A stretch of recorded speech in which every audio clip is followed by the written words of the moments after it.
Vinicius Junior sera le Ballon d'Or 2024. On va voir tout ça dans cette vidéo. Salut à tous les gars, c'est Azial. Aujourd'hui, on se retrouve pour une nouvelle vidéo. On va parler, on va re-aborder le sujet du Ballon d'Or. Car oui, depuis ma dernière vidéo qui date d'il y a à peu près une semaine, où j'avais fait une vidéo où on parlait un petit peu des favoris au Ballon d'Or. Et du coup, je l'avais appelé qui est le favori pour le Ballon d'Or 2024. Il y a eu quand même cette finale de Ligue des Champions. Et mon favori était déjà celui qui aujourd'hui a rayonné et est le favori pour la plupart des gens, 80% je pense de la planète foot, Vinicius Junior qui t'a sorti une finale de Ligue des Champions où il a été très bon, où il a été finalement, il a fait du Vinicius, c'est exactement ce qu'on attendait de lui pour ce rendez-vous là, pour une finale de Ligue des Champions. Il a su répondre présent et aujourd'hui dans cette vidéo, on va un petit peu montrer les arguments et pourquoi Vinicius Junior pour moi doit être le Ballon d'Or 2024. En tout cas à l'heure actuelle, on va attendre quand même les compétitions internationales, mais j'ai même envie de vous dire limite que avec les compétitions internationales, je mettrais quand même Vinicius en tant que favori. Après, on sait jamais, on n'est pas à l'abri de grosses surprises. Avant que la vidéo commence, n'hésitez pas à la liker, à commenter, à partager et à vous abonner. Ça fait toujours plaisir et ça aide pour le développement de la chaîne. Et on peut y aller dès maintenant. Bon, qu'est-ce qui s'est passé? Vinicius sort d'une saison exceptionnelle avec le Real Madrid, ou en tout cas une saison très réussie, aboutie. Une impression visuelle, moi je le dis, je le répète, au-delà des stats quoi. Faut arrêter de uniquement parler de stats parce que si tu prends uniquement les stats, c'est vrai qu'un Vinicius Junior a moins marqué et a été peut-être moins en termes de goal assist qu'un Kylian Mbappé et qu'un Harry Kane. Mais en termes d'impression visuelle de là dans les grands matchs de ne pas rater un grand rendez-vous en fait, Vinicius Junior met une tempête à ces deux joueurs là et c'est bien pour ça que on a les probabilités qui ont été actualisées. Pendant très longtemps, on avait Bellingham en tant que numéro 1. Moi, comme je vous l'ai toujours dit, Bellingham, si ça s'était arrêté à sa première partie de saison, rien à dire. Le souci, c'est qu'il y a une deuxième partie de saison qui, je trouve, est bien plus contrastée. Je peux comprendre les supporters de Madrid qui lui trouvent des excuses. Malgré tout, il était en sur-régime, ça reste sa première saison à Madrid, il a eu des petits pépins physiques, il a un petit souci à l'épaule, il est peut-être aussi fatigué, un petit peu sur la jante. Malgré tout, moi, cette deuxième partie de saison de Bellingham, avec le standard qu'il nous a mis en première partie de saison, je suis un peu déçu parce que il est quand même passé au travers de la plupart des gros matchs de LDC du Real Madrid. En quart de finale face à City, on l'a très peu vu sur la double confrontation. En demi-finale, pareil, et en finale, il a été inexistant, honnêtement, à part sur les 15-20 dernières minutes, on l'a un peu vu et encore, c'était quand même très timide, très léger.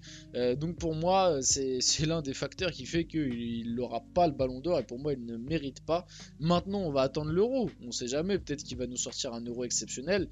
Le truc aussi, c'est que l'Angleterre, ils ont pas mal de joueurs qui peuvent prétendre à une place pour ce ballon d'or. Il y a Phil Foden, il y a Harry Kane et il y a Bellingham. Parce qu'il ne faut pas oublier que Phil Foden sort quand même d'une saison où il finit meilleur joueur de première ligue avec Manchester City qui a gagné un 4ème titre d'affilée, qui est buteur en quart de finale de Ligue des Champions.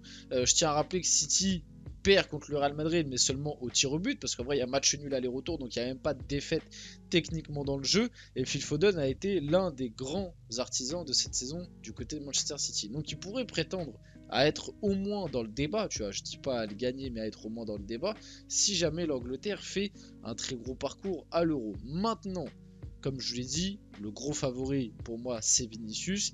Et même, j'ai envie de vous dire, on va quand même attendre parce que l'Euro, les sélections internationales, la Copa, c'est quelque chose d'important.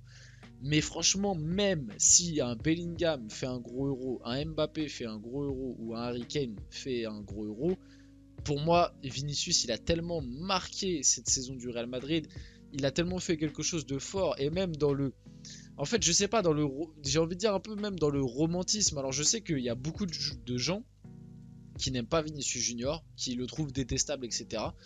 Moi, je vous dis la vérité, pourtant, je suis pas supporter du Real Madrid, je suis supporter du PSG, mais Vinicius, moi je l'aime beaucoup. Il a un aspect, il me fait penser en fait, il est pas formaté comme la plupart des joueurs à l'heure actuelle, même dans son style de jeu quoi. Citez-moi des joueurs dans le style de jeu que Vinicius, dans ce côté spectacle, dribbleur.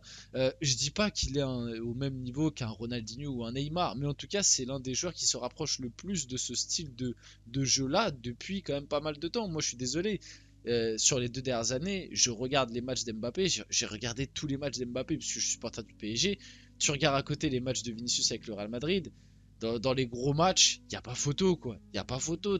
Du côté de Vinicius, t'as une impression, il fait mal aux défenses, quoi. Il fait mal aux défenses, il marque, il est décisif. Il y a une stat qui est quand même impressionnante, je trouve, et qu'on la sort pas souvent, mais Vinicius, sur les 3 dernières saisons du Real Madrid dans la Ligue des Champions, c'est 34 goal assists. 34 goal assists sur les 3 dernières saisons en Ligue des Champions avec le Real Madrid. En Ligue des Champions, tu as à peu près une douzaine de matchs quand tu vas en finale. Si je me trompe pas, 12-13 matchs. Donc en gros, sur on va dire une quarantaine de matchs en Ligue des Champions, sur les 3 dernières années, il a été décisif 34 fois. Je sais pas si on se rend compte de la folie du truc, mais le gars est tout le temps décisif dans les matchs importants en Ligue des Champions. Et en plus, il marque de son empreinte la finale de LDC là. Au-delà de son but, c'est le seul offensif côté Madrid qui a été dangereux et qui a inquiété la défense de Dortmund. Et voilà, c'est des choses qui font mettre à son crédit et qui font que pour moi, il a quand même une sacrée avance parce qu'on sait que la LDC, ça a un gros impact. Et le truc qui fait que pour moi, je le mettrais même favori en attendant même avec les compétitions internationales, je le mettrais favori, c'est que c'est pas une Coupe du Monde quoi qu'on a cet été. Ça reste un Euro et une Copa América. Et en plus, je touche du bois, je pense que, enfin je touche du bois en vrai, je m'en tape, mais je pense que le Brésil va quand même faire une Copa América décente. Je les vois pas, peut-être pas gagner, je vois l'Argentine encore un petit peu favori pour la Copa América, mais je pense pas que le Brésil va se faire sortir dès les poules, quoi. C'est ça que je veux vous dire, je vois le Brésil au moins aller en quart, voire demi-finale de Copa América, donc il aura limité la casse avec ça. De l'autre côté, il faut que ses concurrents qui on le voit en termes de probabilité sont quand même bien loin de lui maintenant. Il faut que ses concurrents fassent des compétitions de fou furieux. Parce que pour moi, c'est pas juste. Imaginons, Bellingham il gagne l'Euro avec l'Angleterre, mais il n'est pas spectaculaire et il n'a pas spécialement marqué l'Euro. Pour moi, je le fais pas passer devant Vinicius. Si Mbappé gagne l'Euro avec la France, mais il fait pas un Euro de fou furieux, je le fais pas passer devant Vinicius non plus. Pareil pour Harry Kane. Et il y a l'interrogation Toni Kroos, vite fait, si on peut faire un petit débat et petite parenthèse. Je donne Vinicius en tant que favori, mais j'avoue que si jamais l'Allemagne gagne l'Euro et que Toni Kroos est bon, il y a une petite partie de moi qui aimerait voir Toni Kroos soulever le ballon d'or pour son départ à la retraite. Parce que le gars il partirait vraiment sur la saison parfaite, ballon d'or, Euro, Ligue des Champions, Liga, Coupe. Et là franchement il n'y aura rien à dire, il aura plié, fini le jeu et il partira à la retraite pépère. Après, il part quand même de loin, hein, on va pas se mentir, et je pense pas que ça se passera, même s'il prend l'Euro et qu'il est bon, je pense pas qu'il malheureusement il passera devant un Vini, mais ça reste à voir, on sait jamais, et moi, il y a une petite partie de moi qui aimerait voir ce truc. D'ailleurs, même Karim Benzema, la story Instagram de Karim Benzema sur Vinicius Junior, il a mis ballon d'or. Et je pense qu'avec cette finale de Ligue des Champions, il y a à peu près, comme je vous dis, 90% de la planète foot qui là est d'accord pour, à l'instant T, en tout cas, le donner à Vinicius Junior. On va quand même attendre l'Euro et la Copa, mais je pense que Vini a quand même pris un très très gros pas sur ce BO. Mais bon, en plus de ça, Vinicius Junior fait tout ce qu'il peut pour aider le Real Madrid dans son recrutement. Le Brésilien envoie des messages aux cibles du club sur Instagram pour les convaincre de signer. C'est ce qu'il avait notamment fait pour Jude Bellingham. Pour que Jude Bellingham signe au Real Madrid, c'est Vinicius qui lui envoyait des petits messages sur Insta pour lui dire: ah frérot, ce serait bien que tu viennes. Cette information, je la trouve assez folle. Le gars, en plus d'être devenu le leader de cette attaque du Real Madrid, le gars il envoie des messages à toutes les cibles. Ça se trouve, il a même envoyé des messages à Mbappé, hein, on sait pas. Ça se trouve, il a envoyé des messages à Mbappé pour lui dire de venir. Peut-être que c'est le cas aussi pour un Alphonso Davies qui en pour parler depuis pas mal de temps. Le gars, en plus, il fait le travail de recruteur quoi, pour le club. Il envoie des messages aux joueurs pour leur dire de venir, c'est vraiment assez fou. Bon, on passe un petit peu à la suite et on finit par justement le cas Alphonso Davies qui finalement s'éloigne peut-être un peu du Real Madrid parce que Chelsea et Manchester City surveillent la situation d'Alphonso Davies aussi.